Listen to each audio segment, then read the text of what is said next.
Brahmanath. Om.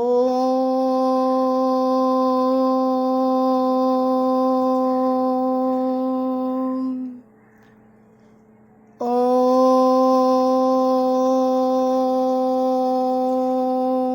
Shanti, Shanti, Shanti. Swastha.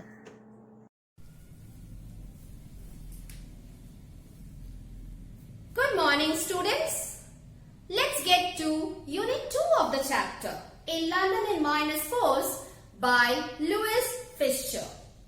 Before we get started with unit 2, let's just quickly memorize or gather.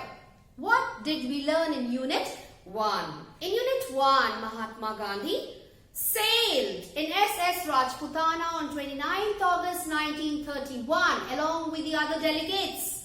His youngest son, Devdas, his chief secretary, Mahadev Desai, the G.D. Birla, the textile millionaire, his other assistants, Miss Slate and Pyarelal Nair, and other two people, Pandit Malviya and Mrs. Naidu. All of them sailed from Bombay to London, and during his stay in London, he did not confine himself or restrict himself to the stay or to the second round table conference only. He had morning walks where he did walk through the slum areas and he interacted, he had conversations with the men and women who went for work. He used to engage them in conversations. And he started building up good friendship, relationship, and he also went to their homes. Now let's get to the text. He was a wonderful newspaper copy. He, who's this he? He means Mahatma Gandhi.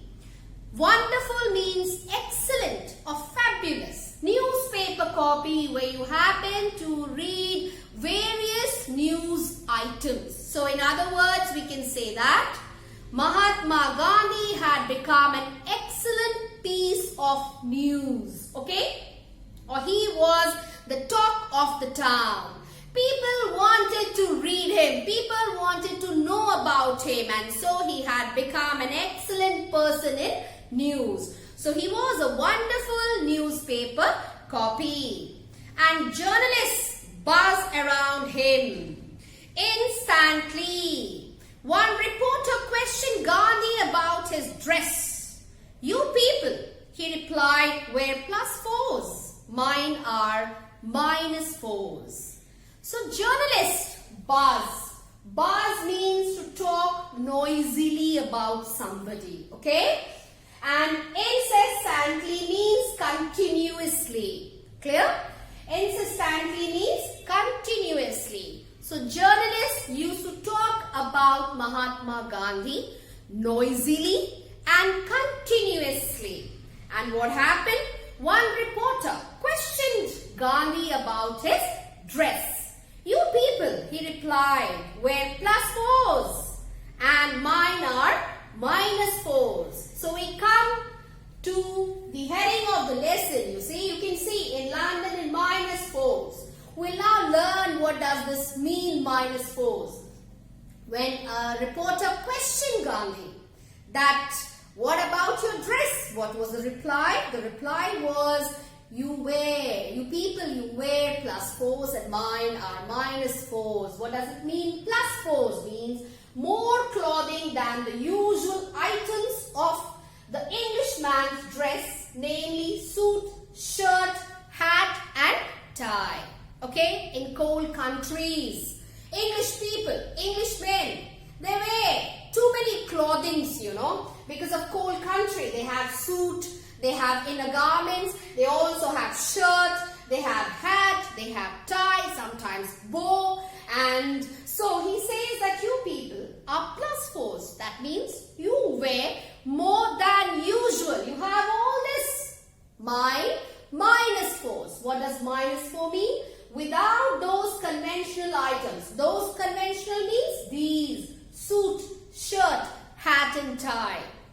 What does Gandhi reply to the journalist? He says that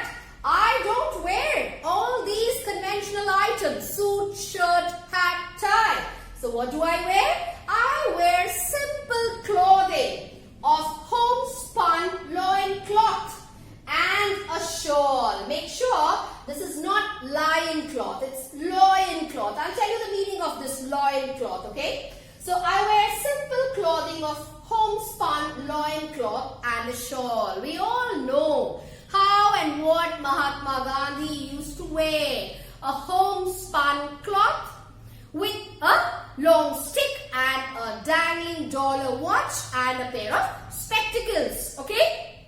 And he used to have sandals. That's it.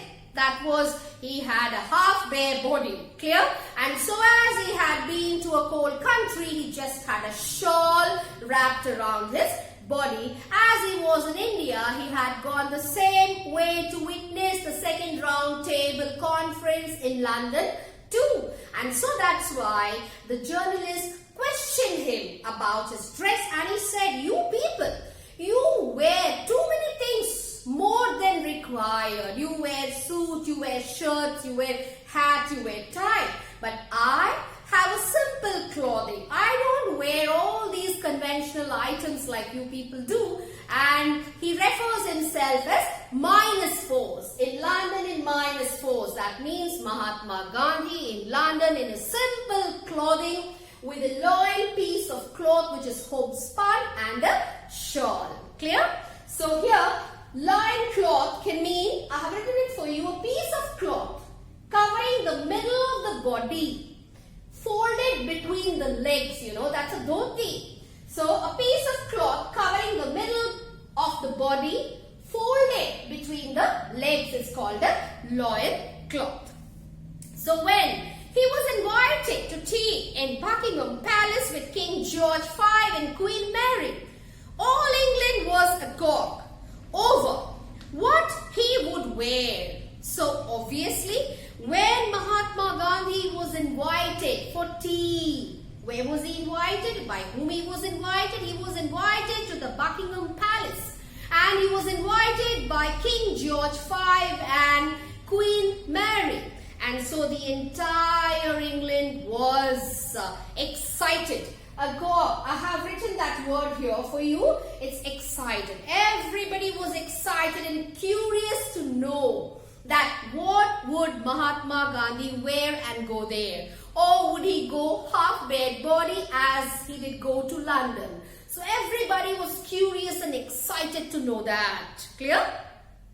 So he wore the usual loincloth, sandals, a shawl and his dangling dollar watch. Clear? So he didn't wear anything extra, or he didn't go for +4s. He was in his -4s only. He went in simple clothing. And what was that? Loin piece of cloth. That means a piece of cloth folded. Okay. In between legs, which covers the middle part of the body. He wore that loin cloth. And he had his sandals. Then he had a shawl and he had a dangling dollar watch. You know, dangling means which is hanging loosely. I have written hanging loosely. And a dollar watch means dollar-like round shaped pocket watch. It's not a wrist watch that we wear on the wrist. Clear? And it's a dangling dollar watch which is just round like a dollar and that has a string which makes it hang loosely, which can be kept inside the pocket. Clear? So subsequently, someone asked Gandhi whether he had enough on. The king, he replied, had enough on for both of us. So see how sweetly he answered, how tactfully he answered. Subsequently, someone asked Gandhi whether he had enough on because he had gone the same way in -4s with simple clothing, loin cloth, sandals and a dangling dollar watch and a shawl. He had gone to the palace, the Buckingham Palace, to meet, to have tea when he was invited by King George V and Queen Mary. He went the same way in -4s, okay, without much concern. So somebody over there did question him that do you think you have enough on? Enough on means do you think that you have put on enough? Are you well dressed or proper dressed, or are you having enough dress that you should wear what you have worn? So what was the answer? The answer of Mahatma Gandhi to that question was he replied that the king had enough on for both of us. So sweetly he said that, the king. You just think about the kings, okay? How and what they do wear in English countries, you know. They have shirts, inner shirts, outer shirts, short coats, long boots, and a long hat. So many things worn. A king, okay? And so he said the king is wearing enough, you know. He has worn so many things. And that's what he has worn is for both of us. So I don't need to wear. Because what the king is wearing is enough.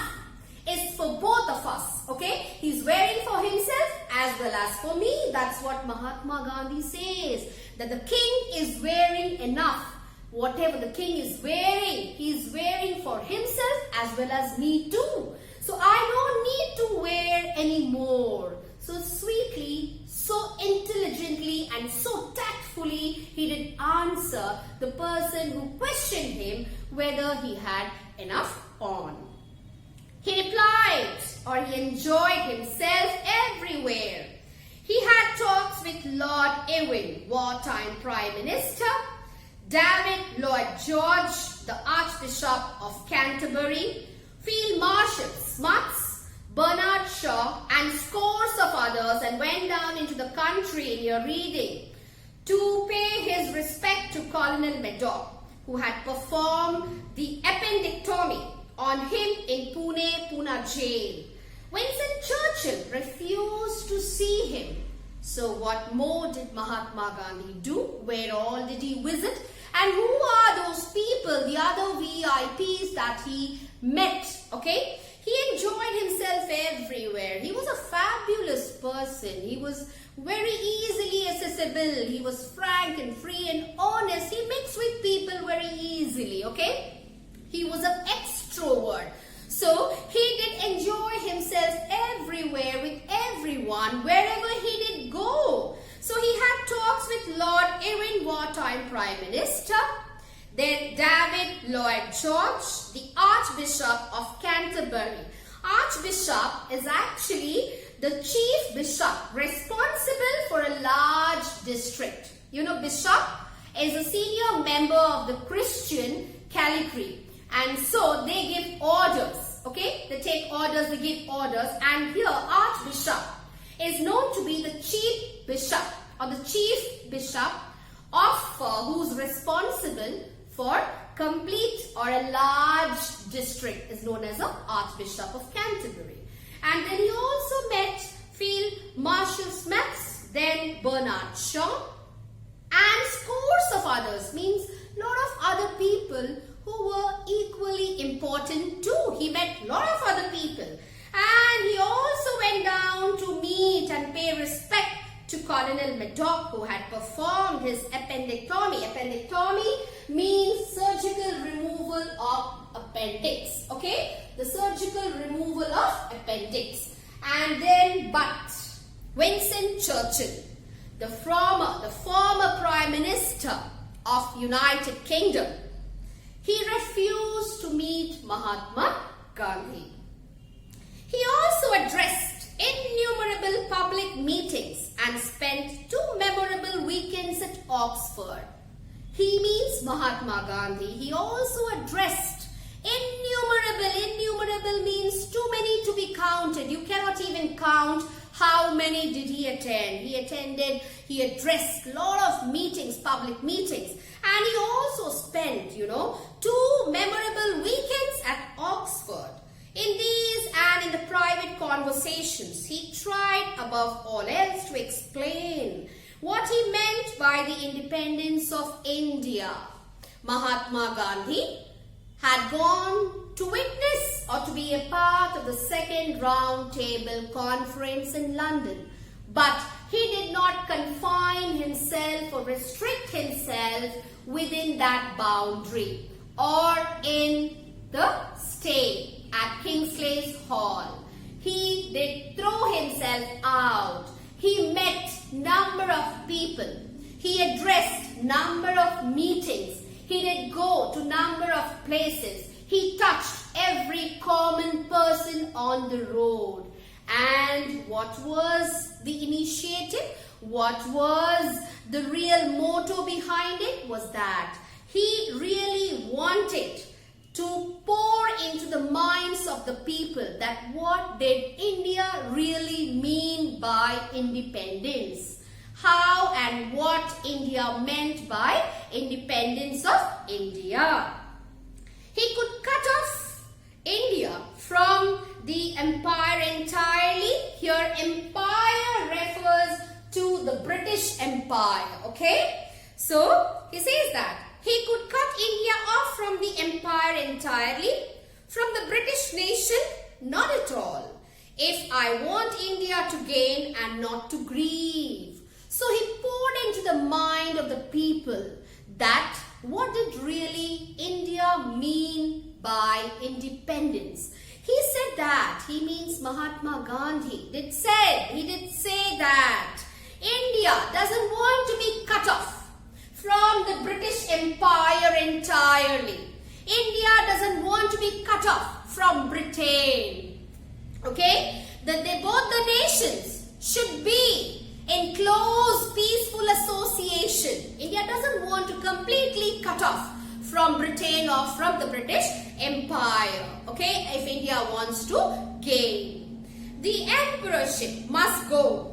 And I should love to be an equal partner with Britain and sharing her joys and sorrows and an equal partner with the dominions. So here emperorship refers to the power of supreme ruler. So what did Mahatma Gandhi really speak up? He said that independence of India or India who's wanting independence doesn't want to cut up all relationships from Britain or from the British Empire because India doesn't want to grieve, India wants to gain. And so India wants, in the name of independence, India wants that the supreme power or the emperorship of Britain or the British Empire should go. And what should happen? Both India and Britain should share joys and sorrows and an equal partnership with the dominions. Dominions also, I have written it down for you. Self-governing countries of the British Commonwealth is known as the dominions. So he says, Mahatma Gandhi clearly spreads the message that India doesn't want to boycott itself or herself from Britain or the British rule or the British Empire. Just India wants independence, and independence means that the British supremacy or the emperorship of Britain should go. India should be free from that. And after that, both India and Britain should share joys and sorrows together, and they should grow together, and all the dominion self-governing countries of the Commonwealth of Britain should be also associated with India. But it must be a partnership on equal terms, okay? But he says, he puts a pause there and says that should be an equal partnership. Everybody, India should have her own rule, Britain should have her own rule. Nobody should try to show supremacy over one another, but both should share joys and sorrows, and there should be an equal partnership. He was describing precisely and with remarkable precision the status of free India assumed in the Commonwealth in 1948. Okay, so precisely means exactly in exact terms. Mahatma Gandhi could very exactly put up the real intention behind independence of India, that India doesn't want to cut off all relationship from Britain or from the British Empire, but on the other hand wants the power or the emperorship or the supreme power of Britain to go, to give away and to give the rule to India. India and Britain after India getting independence, both should work hand in hand, sharing joys and sorrows, and there should be equal partnership or equal status. Okay? He went even further. He saw what many of his followers have not yet discerned. Okay? Here you can discern means see clearly. Discern means see clearly. Okay? So he went further, even further to that. He went on meeting, addressing meetings, meeting people, getting on the road, interacting with common people, reaching everyone.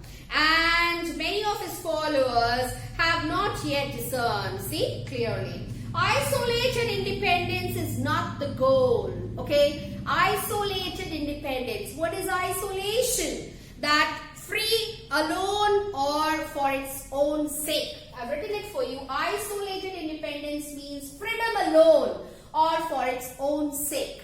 India doesn't want isolated independence or freedom for oneself or freedom for one's own sake. India doesn't want independence or isolated independence of that kind, where India would be isolatedly independent and would be free for own sake. No.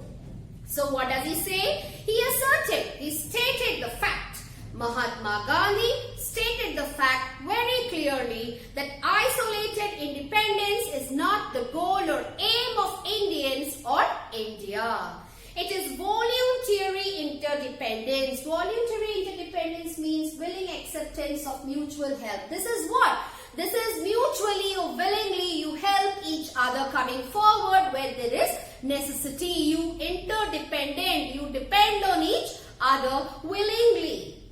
Liberated colonies so treasure the newfound independence, they think it is a viable reality. Viable means capable of success. So further, Mahatma Gandhi does describe that new colonies are new liberated colonies, those who have they get their self-governing bodies, those who become independent, newly independent. They feel that we are now capable of success with this isolated independence or voluntary interdependence. We are free, we are feasible, we are now capable of success.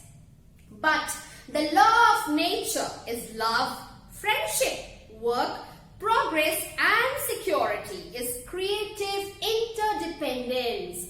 But man is a social being. Okay? One cannot stay isolated. One cannot stay isolated, cutting oneself from relations, from relatives, from friends, from the society, living all alone, because man is a social being. So how can India cut herself from the other nations or from Britain, from the British Empire after attaining independence? The law of nature says that love, friendship,